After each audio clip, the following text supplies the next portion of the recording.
Illegal drugs like heroin and cocaine are grown and processed outside of the United States. At this level of the distribution chain, they are relatively cheap when compared to their final price. That jumps once the drugs are smuggled into the United States as it makes its way into the largest consumer market. This is because the transportation involves a lot of cost and risks. But if someone could source the products domestically where that cross-border smuggling risks are not a factor, then they have the potential to make incredible profits. That's what Lucchese family associate and possible member Vincent Papa did.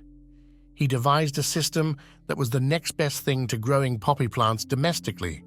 He partnered with local cops to steal drugs from police evidence rooms, more than $10 million worth, and he almost got away with it.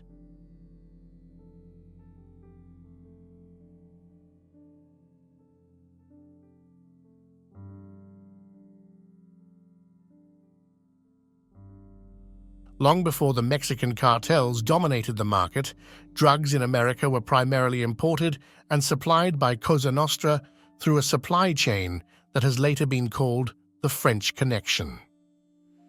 In the port city of Marseille, France, the criminal underworld was dominated by the Corsican Union. They established illegal labs that processed the poppy plants, which were smuggled through incoming ships into heroin. Then that product was smuggled out on departing ships to the United States and Canada. The American Mafia received the heroin in the United States and distributed it, while their cousins in Sicily worked with the Corsicans to supply it. The first major drug bust occurred in 1947 when a sailor was caught in France with 7 pounds of the drugs. Over time, the busts became more frequent with the seizure sizes growing with each arrest, but this was primarily isolated to Europe.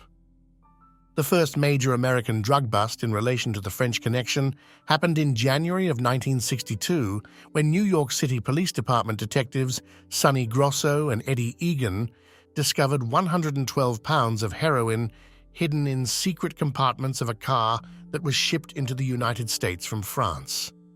This car and its contents were later linked to a Lucchese family associate named Patsy Fuca, and in the aftermath, a lot of arrests were made in the New York area. The discovery of this heroin was a major cultural moment that exposed how bad America's drug problem was becoming. It also captured the public imagination as a best-selling book about the event, which was later adapted into a major motion picture that starred Gene Hackman.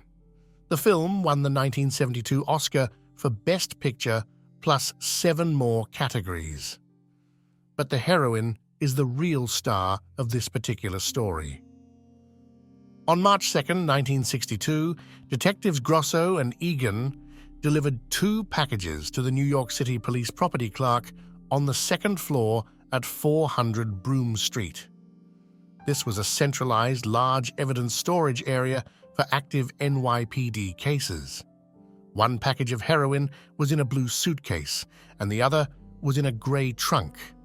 Arrests were made, but the case was not considered closed because detectives and NYPD brass wanted the man whom they determined to be the kingpin on the French side, Jean Jehan, but all attempts to have him extradited or even arrested failed.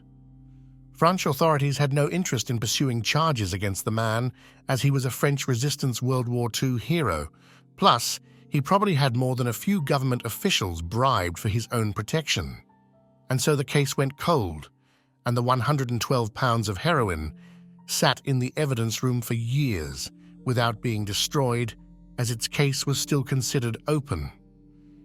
It was supposed to be collecting dust, but during an audit of all the evidence held by the police department, it was discovered that only 15 pounds of the pure drug remained. Most of the stolen heroin had been substituted with a white powder, while 10 pounds were just flat out missing with no effort to replace it. It was obvious that corrupt cops had stolen it, but they had to be working with a major drug trafficker capable of moving so much product, and investigators instantly had a good idea that mobster Vincent Papa was their prime suspect.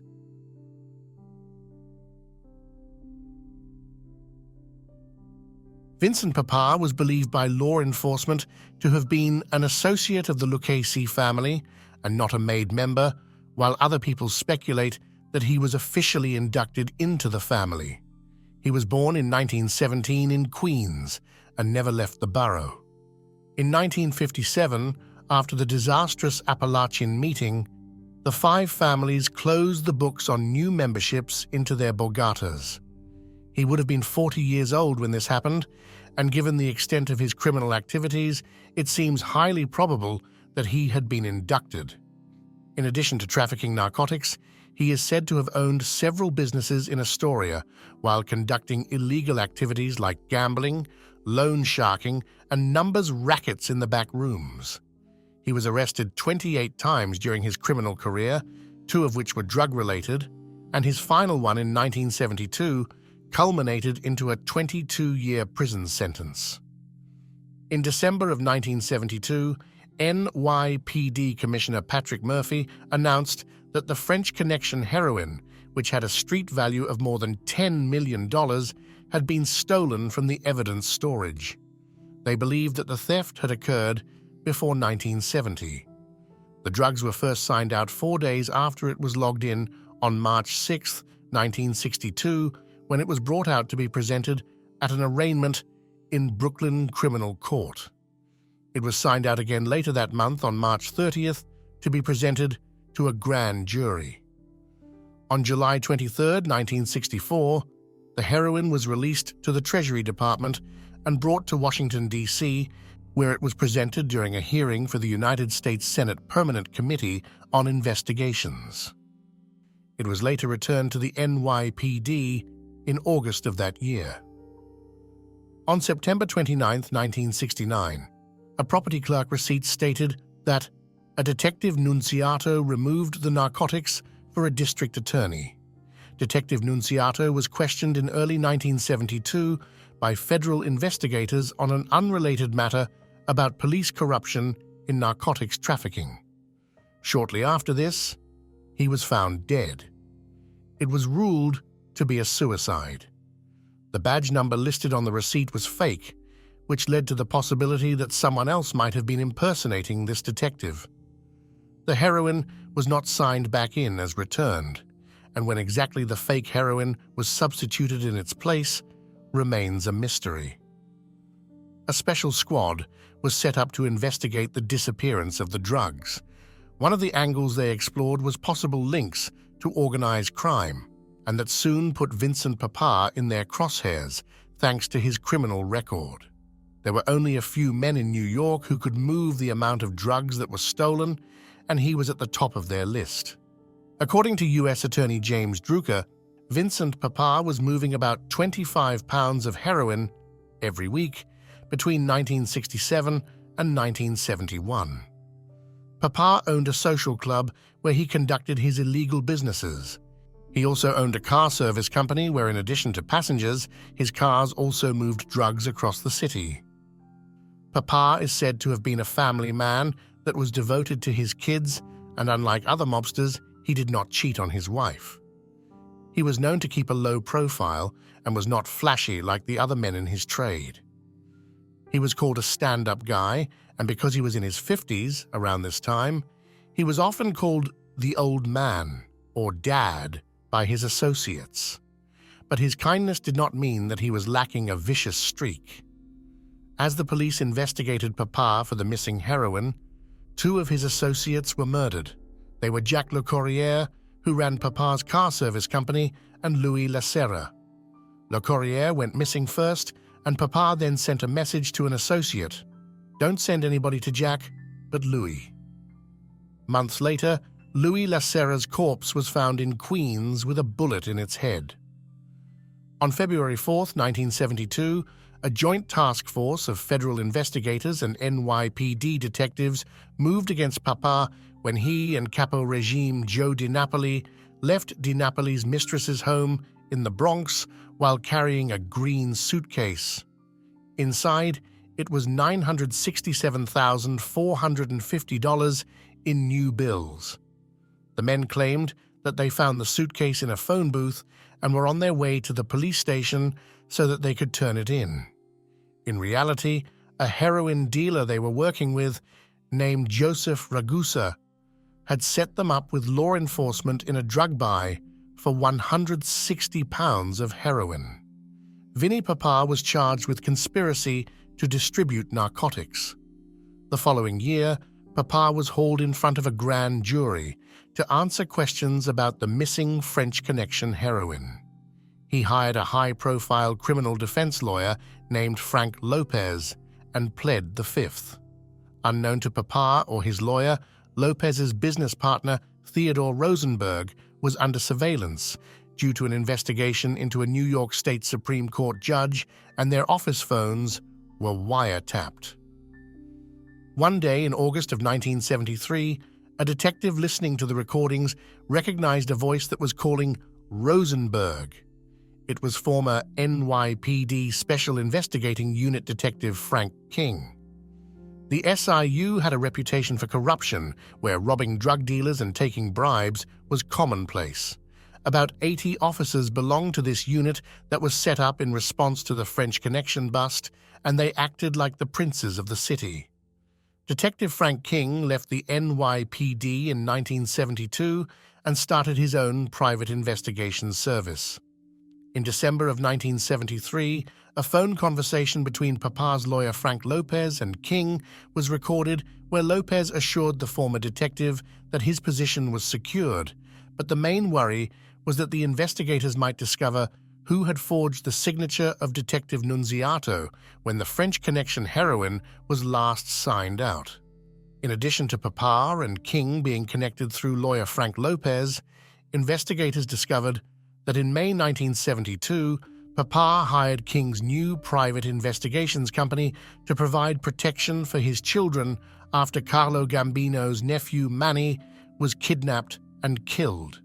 It's unclear if this was because he feared his own children meeting the same fate through the kidnappers, or if he had reasons to worry that Don Carlo would retaliate against him through his kids.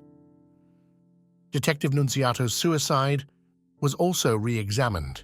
He was found dead in his car when it was parked on Driggs Avenue in the Williamsburg neighborhood of Brooklyn with a gunshot wound to the heart. The coroner said he shot himself, but the man was left-handed, and it would have been near impossible for him to point the gun at the angle it was fired. His widow Anna insisted that he would not have killed himself, and when the family demanded that his clothes be returned, they were told that it was misplaced and lost. Rumors began to spread that he was killed by the Lucchese family to ensure his silence, but this was never proven, and the death remained listed as a suicide. A New York Times article written around the same time that Frank King was heard on the wiretap listed King and another detective named Pasquale Intrieri to be suspected of stealing the heroin along with 4 other unnamed individuals.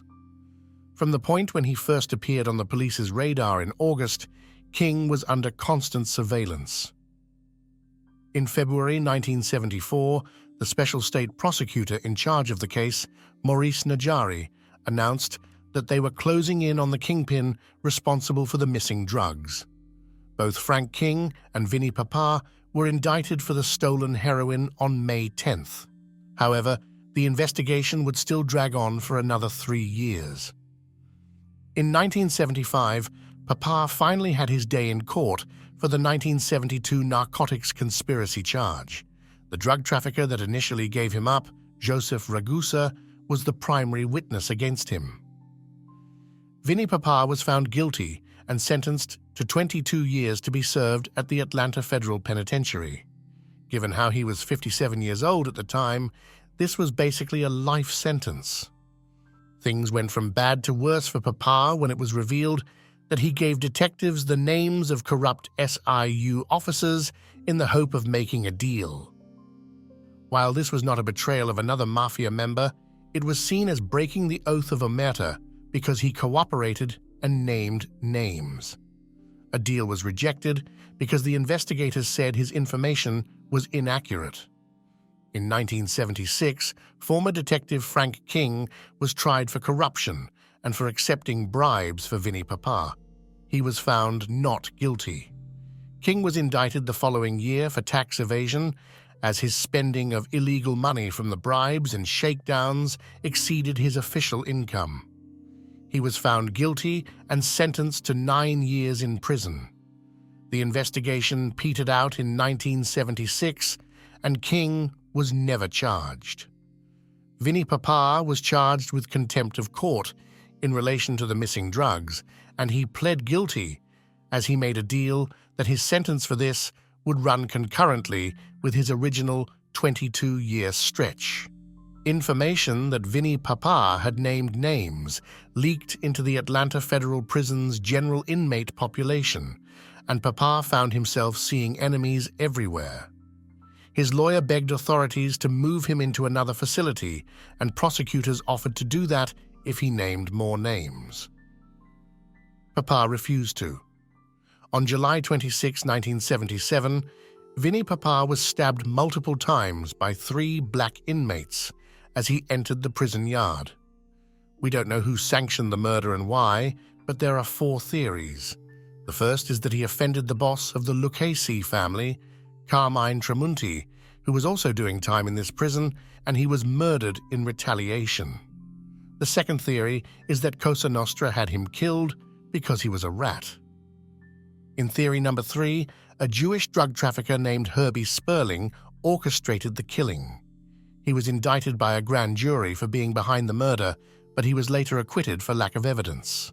It's claimed that he personally hated Papa and resented his cooperation with authorities. The fourth possibility is that the 3 inmates acted completely on their own. Regardless of their motives, the killers were convicted for the murder and had life sentences added onto their existing life sentences. On January 4, 1977, the statute of limitations ran out for the original French Connection case, and the remaining heroin was destroyed. The largest drug bust of its time began to fade from the public memory as life went on, with subsequent drug busts becoming bigger and more frequent. Investigators were positive that Vincent Papa was behind its theft, but he took everything he knew to his grave.